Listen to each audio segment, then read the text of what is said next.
सर्वेभ्यो नमो नमः।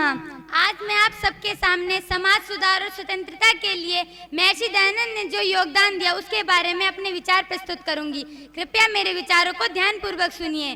समाज सुधार के लिए महर्षि दयानंद का बहुत अभूतपूर्व योगदान रहा है। इसके लिए महर्षि ने एक सूक्ति का अवलंबन किया है।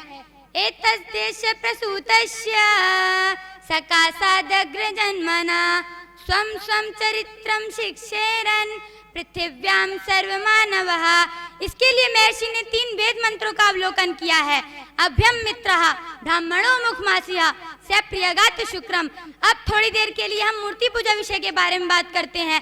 आजकल मूर्ति पूजा एक बहुत ही बड़ा अभिशाप बन चुका है। मूर्ति पूजा की आड़ में यवन आक्रमणकर्ताओं ने हमारे देश के बड़े बड़े मंदिरों, सोमनाथ के मंदिर, बड़े बड़े पूजा स्थलों में, वनों में लूटपाट मचाकर सबको चूर चूर कर दिया। सबकी बड़ी बड़ी बहुत ही बुरी दुर्गति कर दी। मूर्ति पूजा हिंदुत्व के रखवाले हिंद मुसलमानों के द्वारा किए गए दुष्ट कर्मों को टालने में असफल रहे। वीर भगत सिंह, वीर सावरकर, अशफाक उल्लाह खां, राम प्रसाद बिस्मिल, लाला लाजपत राय समान रूप से ये भारत के भक्त थे। ये जिस मशाल की रोशनी में स्वतंत्रता के पथ पर आगे बढ़े, उस मशाल, उस महान क्रांतिकारी का नाम था महर्षि स्वामी दयानंद सरस्वती। उस परम ज्योति कुंज के बारे में मैं आज आप सबको बताना चाहती हूँ।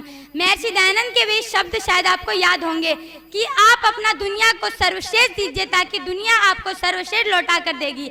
आर्यवर्त के वीरों, आगे बढ़ो, समय है नए युग में प्रवेश करने का। ऋषि महर्षि दयानंद ऋषि कुल की उस परंपरा में जन्मे थे जिस समय हमारे ब्रिटिश सरकार भारत के खजाने को लूटने में लगी पड़ी थी, लूटपाट मचाने में लगी थी।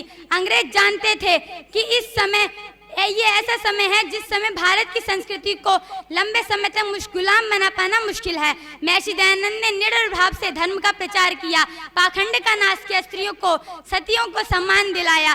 किसी कवि ने कहा है, स्त्री दारेषु परद्रव्येषु द्वर्द्रव्येषु लोष्टवतः। इसी के साथ 3 मंत्रों का भी अवलोकन किया है, जैसे मैंने आपको पहले ही बता चुकी हैं।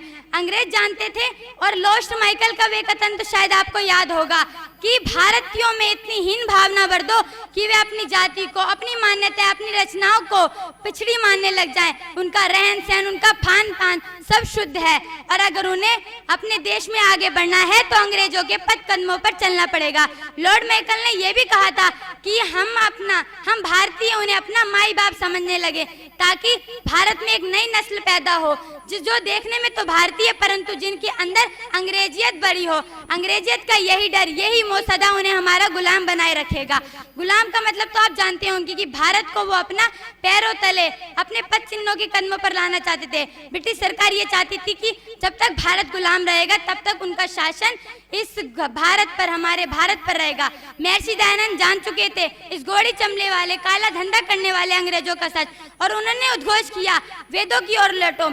अब यहीं से अंग्रेजों की दुर्नीति धज्जियां उड़नी शुरू हुई। इसे भारत का दुर्भाग्य कहें या तथाकथित बुद्धिजीवियों की कलुषित सोच, जो सेक्युलर के नाम पे बाबर, अकबर के नाम तो हमें बचपन में रटा दिए गए परंतु महर्षि दयानंद के विचारों से हमें अवगत नहीं कराया गया। परंतु महर्षि दयानंद अभी भी कहाँ डटने वाले थे।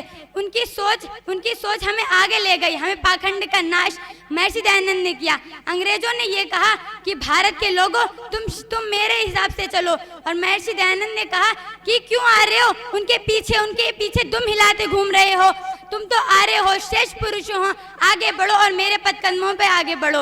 महर्षि दयानंद के उद्घोष से उच्चलित होकर हमारे देश के बड़े बड़े उच्चतम नेताजी सुभाष चंद्र बोस ने ये नारा दिया, तुम मुझे खून दो मैं तुम्हें आजादी दूंगा।